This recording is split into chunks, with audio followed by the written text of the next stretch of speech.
Alright, today I'm going to show you guys how to replace your temperature sending unit right there. That is your temperature sending unit. And yeah, today I'm going to show you guys how to replace it. I got this one from Stant. We'll unbox this in a second, but first let's it's actually super simple. All you gotta do is just take out the connector, unscrew it, re-screw the new one in, and then re-plug in the connector. Super plug and play. The first thing you want to do is disconnect your battery. I have a battery isolator here, so I just unscrew this and there's no more power through the system. So let me go ahead and put on the GoPro and show you guys the removal. Pull that off. That's up. We'll set this right to the side. Now we'll get it. I just have a 3/4 socket with an extension. And this will just go right over the whole sensor. Okay. Remember, let the easy righty tighty.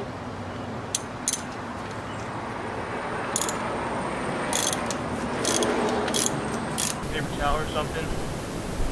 Kind of stuff under there.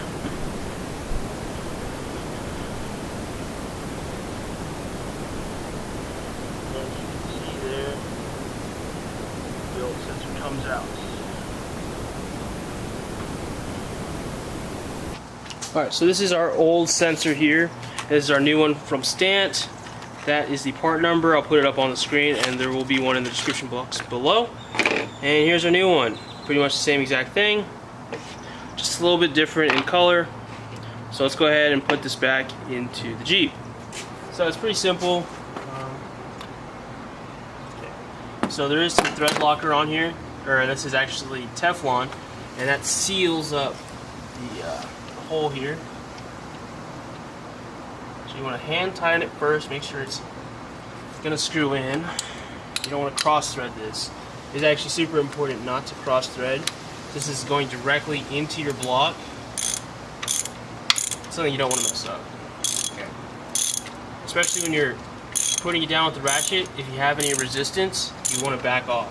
This is an aluminum intake manifold, so you do not want to go too tight and crack your intake manifold. That seems tight enough right there. See right here, so just boom, right there. Probably a certain torque spec for that, but I just do it by feel. Wipe up excess coolant. Then we need to get some dielectric grease.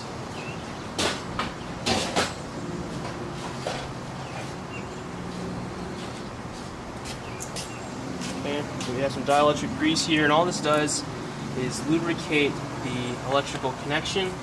So if you ever need to take this off or anything like that, it won't be a big deal and it won't be an issue. All you do is kind of squeeze some out there and put it on those pins.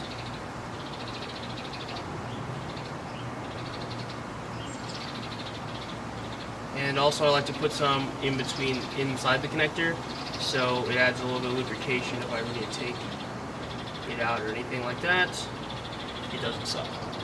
So after that's done, push this on, push the red tab down,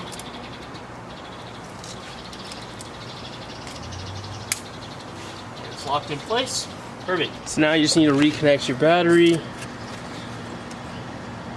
And when you leave it disconnected for just a little bit, for a couple minutes, the computer kind of resets and kind of runs through all the codes again when you start it up. So just redoing that and reconnecting the battery.